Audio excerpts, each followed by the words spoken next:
It's Tuesday, and I'm going to tell you the 10 best Jaguars heading into the 2024 season, and I'm going to tell you why it's important in just a second here on Locked On Jaguars.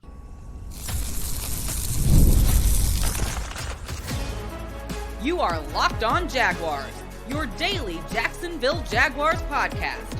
Part of the Locked On Podcast Network, your team every day. It is your team every day. We thank you for making us your first listen here on Locked On Jaguars. Thank you for listening or watching wherever you get your podcast. Make sure you check in to that location each and every day so you do not miss an episode of Locked On Jaguars. Today's show is sponsored by FanDuel. Now listen up. Now through September 22nd, all FanDuel customers can bet $5 and get a 3-week free trial of NFL Sunday Ticket from YouTube and YouTube TV. Visit FanDuel.com/lockedon to get started. Shout out to the everydayers for joining us each and every day. All right, we're going to get right to it. I'm going to show you in reverse order how we're going to process our way through today's show. At the end of the show, or close to the end, in segment number 3, we're going to go through a mailbag question. There will be 2 of them because I wanted to really home in on them and they kind of focus on what the rest of the show is about. In segment number 2, I'm going to tell you the next 5 and 3 honorable mention players 6 through 10, and then 3 that almost made the top 5 of the top 10 players. But first, I'm going to tell you who I believe the top 5 of those 10 players are, and then I'll explain why it is important. All right, here we go in no specific order. Trevor Lawrence, Josh Hines-Allen, Travis Etienne, Eric Armstead, and Foyesade Oluwakan. In my opinion, those are the 5 best Jacksonville Jaguars going into the season. Guys that you need them. You're going to need them in each and every one of their contributions in order to get to where you want them to go. Now, in order for them to get to where you want them to go. Now, why is it important before I name the other 5 and the 3 honorable mention? Why is it so important? So we got to do a little bit of history, a little bit of backtracking here. I'll tell you why, in my opinion. How many times, if you are a listener of Locked On Jaguars, you've heard me say, if they had to walk 5 or 10 guys out of that tunnel every week, who would they be? Now imagine your opponent walking 5 or 10 guys out of the tunnel. Those are the people that make things move and make things happen. You need the whole 53. You need a team effort. There's no denying that. But you need those leaders. When things get tough, people turn to their absolute best. It's like, dog, what you gonna do? Bail us out. If you ain't ever been into a fight, a big fight when you were younger, one that ended, obviously, with y'all still being friends, you always know that when things got tough, you turned to the biggest, you tried to find the biggest, strongest dude to see where he was, right? Yeah, help me. In sporting events, when you need a basket, you got a buddy like I did. It was a McDonald's All-American in high school, and games got close. I always looked out the side of my eye, and I turned and I looked at that person like, come on, dog, you got us. They are special. They're different. Not only do they make a lot of money, but they make a lot of money for a reason. These are the dudes that are going to set the template. They're going to set the temperature, if you will, for that entire team and the way that that game is being played. When one of the other opponent steps up and walks out onto the field for a coin toss, you want your dude to walk out there too, right? Have you seen an example I give you is University of Georgia. University of Georgia used to send their biggest offensive line. It was like a Marius Mims and 2 or 3 other people, Jordan Davis. They send the biggest dudes they could out to toss the coin. And the other team would send these little dudes out there, and it just looked intimidating, right? Sometimes that's the way the NFL works. You want players to believe, they have to believe that the guys you have are just as good as those guys on the other side or better. In Trevor Lawrence, you have an ascending player, I think. I think he's going to have a huge year. By the way, if you play fantasy football, make sure you tap in on Trevor Lawrence. And I'll tell you where to do that at in just a second. But I think Trevor's going to have a big season. I think Josh Hines-Allen is not the type of player that when he gets money like he just did this offseason. In fact, both of those guys got paid. Somebody else got paid. All 4 of these guys got paid in the offseason. I don't think any of them are the type to get their money and then just want to live like they're at Club Med. They want to earn it. They have pride. They have athletic pride. They paid the right people. They paid Eric Armstead to come over here with his pedigree from San Francisco. Foyesade Oluwakan, that dude, if you ever watched him play, he ain't gonna never take a day off. I don't care if you gave him $1 billion. Well, maybe if you gave him $1 billion, he might. But I'm just saying, he's built differently. And Travis Etienne still has something to prove, but we're going to give him a little bit of grace because he's been running behind the offensive line that lets guys get hit real quick, right? But I think from a talent perspective, from a, okay, who's going to lead this team perspective, those are the main characters that you're thinking about.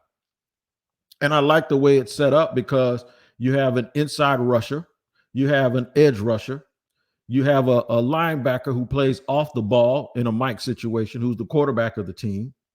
And then you have the two players on offense that were drafted together, that played in college together, that were explosive together, that have had a modicum of success since they've been in the National Football League. What is going to really make this season click? Because you can name 5 players from every team, and a lot of them you'll line them up against the Jags, and you'll go, that might be pretty even. I'll give you an example. If somebody went up right now to Cincinnati and said, okay, we got Joe Burrow, Jamar Chase, T. Higgins, Rob Fredrickson, we got all of these dudes, and then they just name another player from the Bengals. Jesse Bates is gone. I can't name him. Just anybody else. Daxton Hill, whatever. You can line it up and you'll go, it's not bad. You can do it for every single team in the league. If you go to their week 1 opponent in Miami, you're going to name Tyreek Hill and Tua and Jalen Waddle. And you see, you're going to name Jalen Ramsey. So every team has 5. What will separate the Jaguars is the next 5. I think the next 5 players are so important because they might not be your frontline players, but they are guys that you are going to need to win a championship or to compete and put yourself in that category where you're down to the final 8 and fighting you're fighting to the death to try to get down to the Final 4 and get to the conference championship games. Who are your players? If you don't think it's important, look back at the teams that made it to the conference championship games last year, and you know exactly who they were led by, and most of the time you know exactly who let them down. It was the other guys, it was the next 5 or the fringe guys that are in the top 10, and they were trying to make plays. They had balls bouncing off their head and everything else. Sorry about that, Detroit, but y'all know what I'm talking about. And then if you see a situation like the 49ers, you ask who was responsible for that comeback. Who were the guys? You know who they're going to put the ball in the hands of. Brandon Ayuk and Deebo Samuel and Christian McCaffrey. You know, on defense, guys like Bosa and Fred Warner. Jeez, they're loaded. They're going to take over, and George Kittle going to start catching passes all over the place.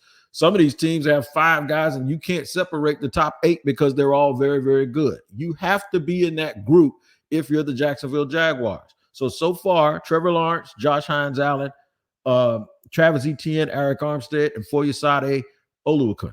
I'm going to tell you who the next 5 are. We're going to tie a nice little bow around this. I'm going to give you 3 honorable mentions too, because this can be fluid. Some of these dudes in the second 5 will end up being in the top 5. Some of these guys that are that may be honorable mention will end up being in the second 5. Things happen in the National Football League. That's the way it goes. And the more you argue about how many guys are top 5 or top 10, the better your team is going to be. So therefore, I'm really doing this because this is my opinion. It's not from the coaches. It's my opinion.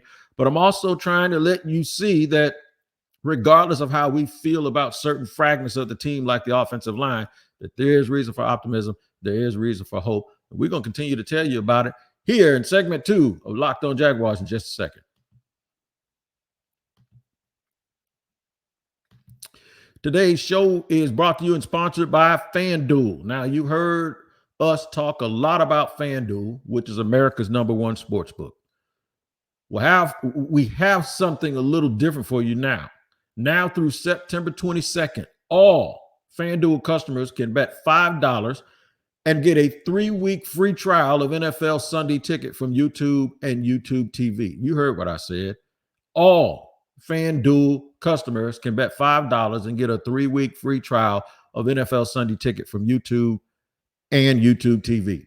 Then with the YouTube TV base plan, you'll be able to watch every regular season Sunday afternoon out-of-market game. All you need is a Google account and a current form of payment, and you can cancel at any time. Just visit FanDuel.com/locked-on to download America's #1 sportsbook. That's right. FanDuel.com/locked-on to download America's #1 sportsbook, and all it takes is $5.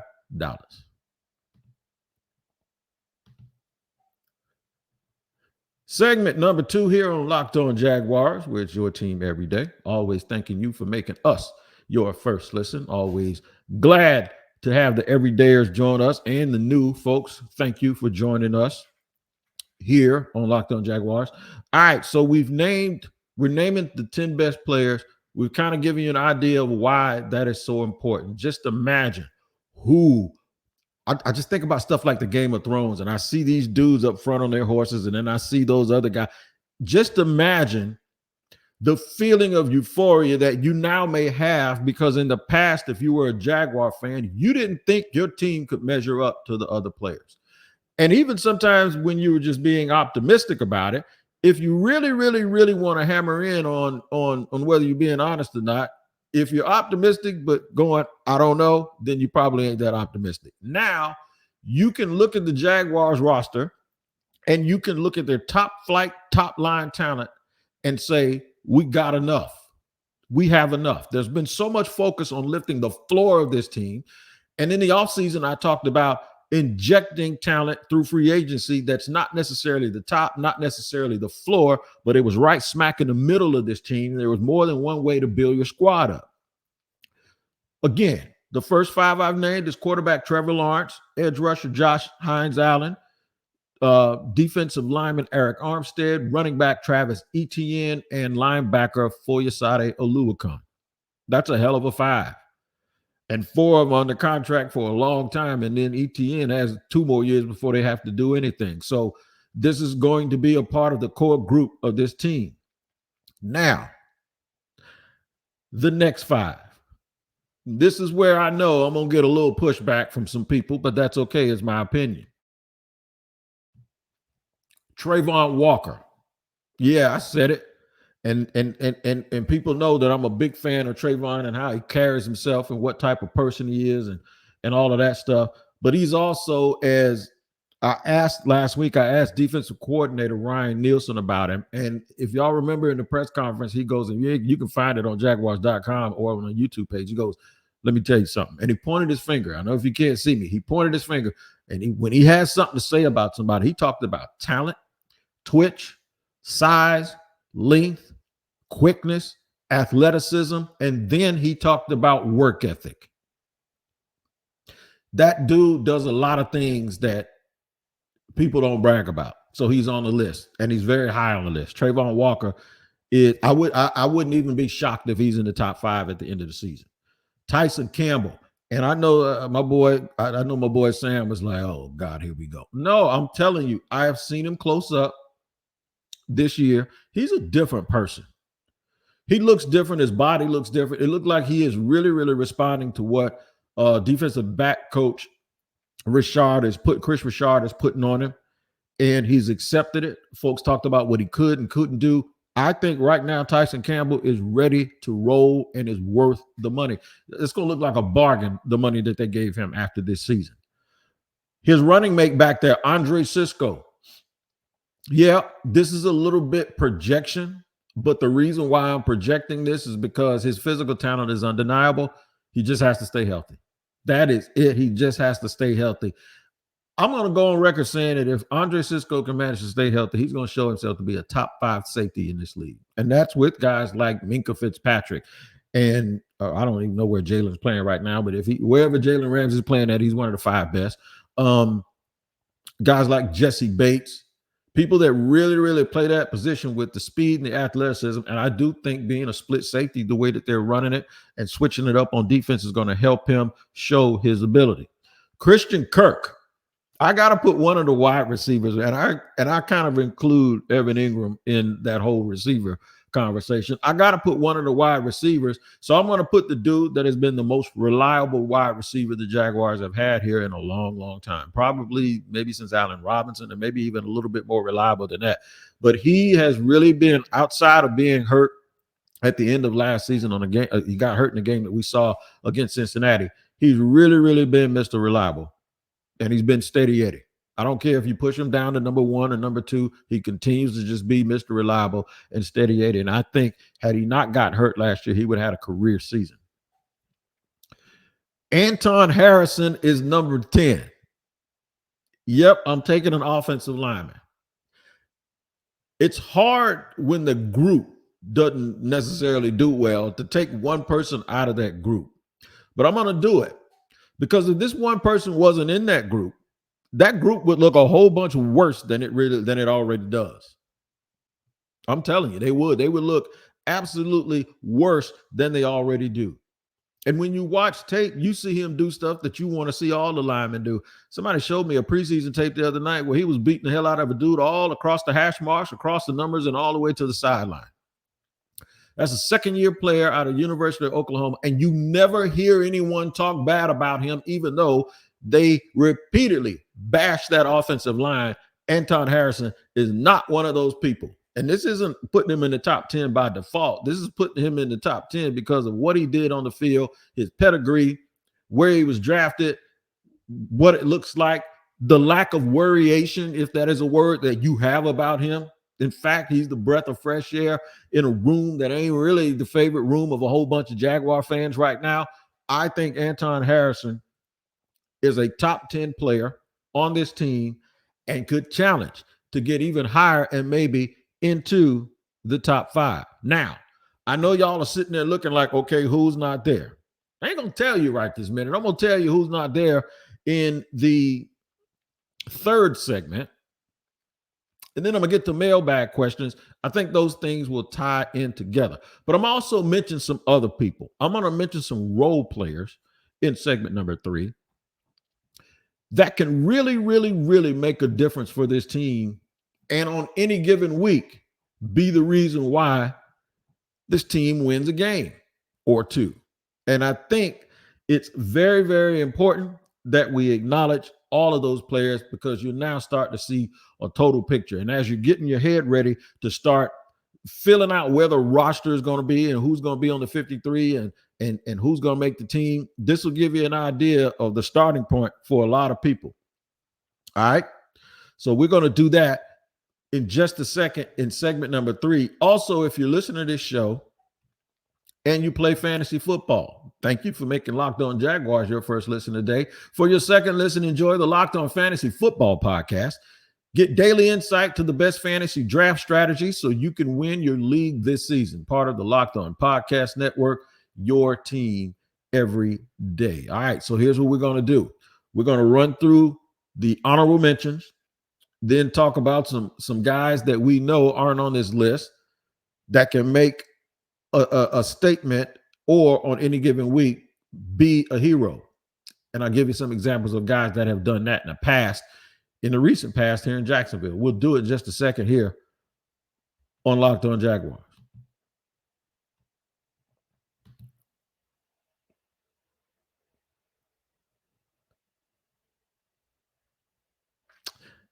Third, final segment here on Locked On Jaguars, where it's your team every day. We thank you for making us your first listen. We've named the 10 best players for the Jacksonville Jaguars. We've even told you, gave you some frame or given you some framework as to why we chose them, how important it is, what it actually means symbolically, what it means not only symbolically, but actually on the field for the team.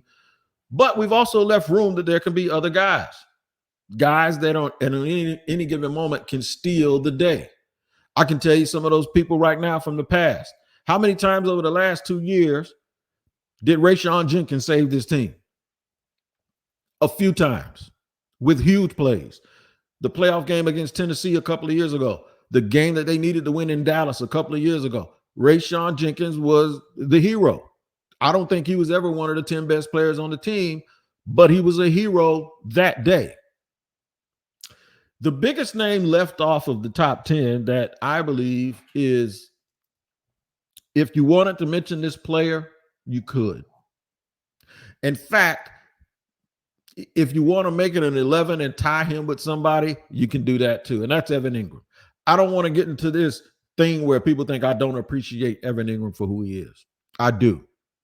I just think what Everett Ingram is not provides something that I recognize that is missing from this team that I hope Gabe Davis, and I've said this in the past, that new acquisition Gabe Davis, who's not on the list, but he could be one of those not honorable mention guys, but at the end of the day could be a dude that actually saves a game or two for the Jaguars, and he's a very, very valuable member of the team.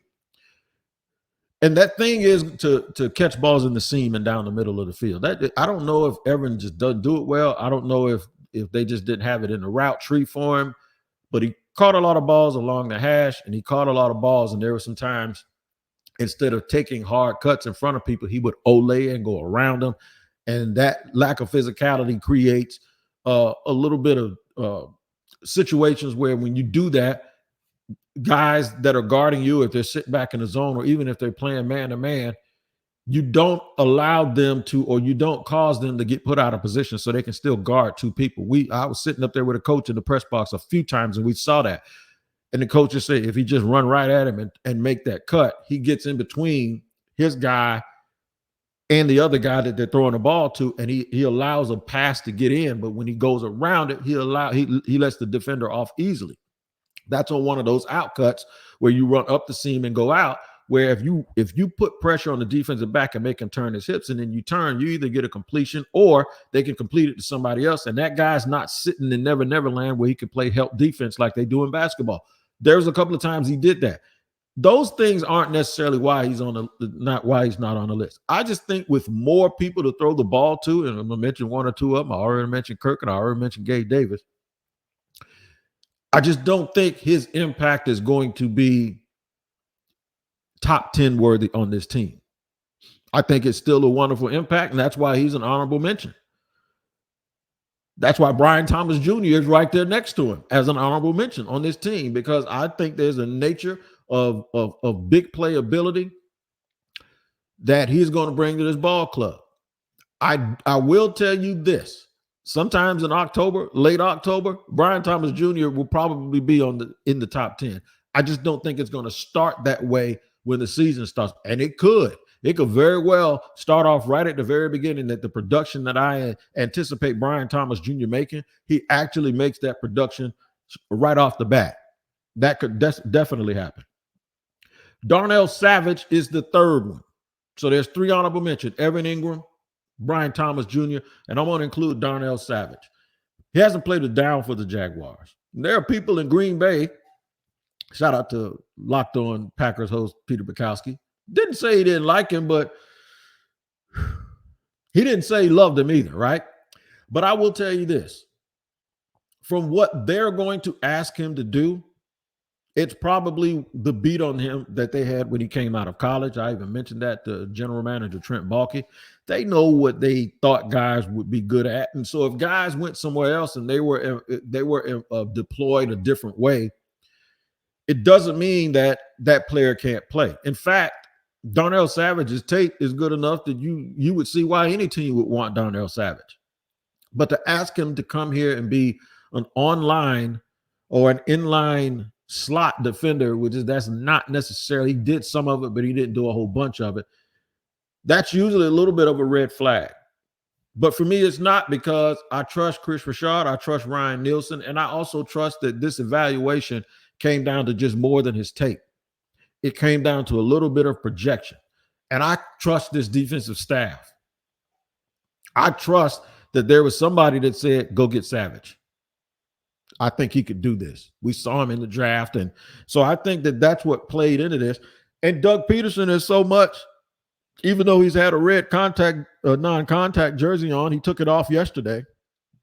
Head coach Doug Peterson, when asked who was the dude on the one team, that one guy, and I forgot the framework of the question, but it was something to the effect of, who is the one guy that is like your enforcer, like your tough guy, like the guy it was something like this, the guy you want to be in a bar fight with, the guy that exudes that confidence, you know?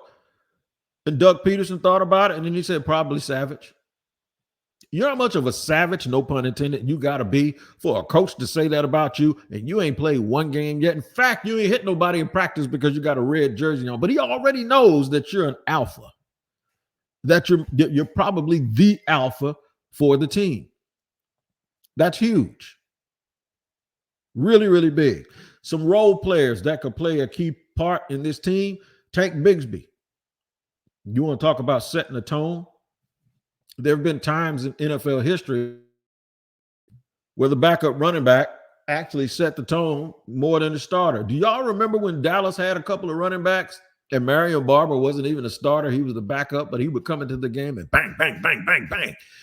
And it changed everything. I remember when Marshawn Lynch didn't start in Buffalo. Same thing. Bang, bang, bang, bang, bang.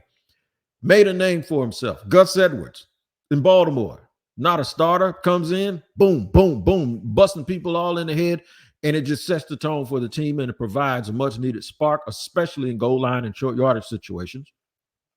Ronald Darby, because you ain't going to hear his name a whole bunch. You know why? Because he's always going to be in a position to make plays and do everything he was supposed to do. If Tyson Campbell's playing well, they're not going to come over here and pick on that dude. That dude's been around the league for a while. He's played on the championship teams. Ronald Darby is a 10-year veteran who knows what it's like to smell a Lombardi trophy, and good luck making a living picking on a dude like that. And he's in a top physical shape. We already mentioned Gabe Davis as well. He's another one.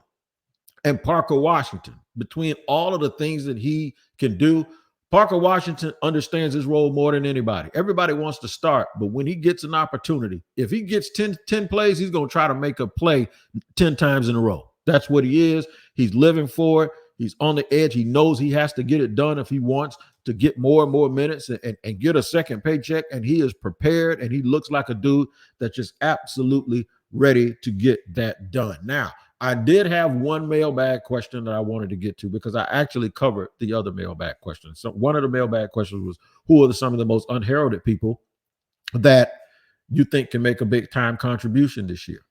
And it's a lot of those. So we've named 17 people that we think are pretty damn good. And that's a long ways away from what we used to do here on Locked On Jaguars.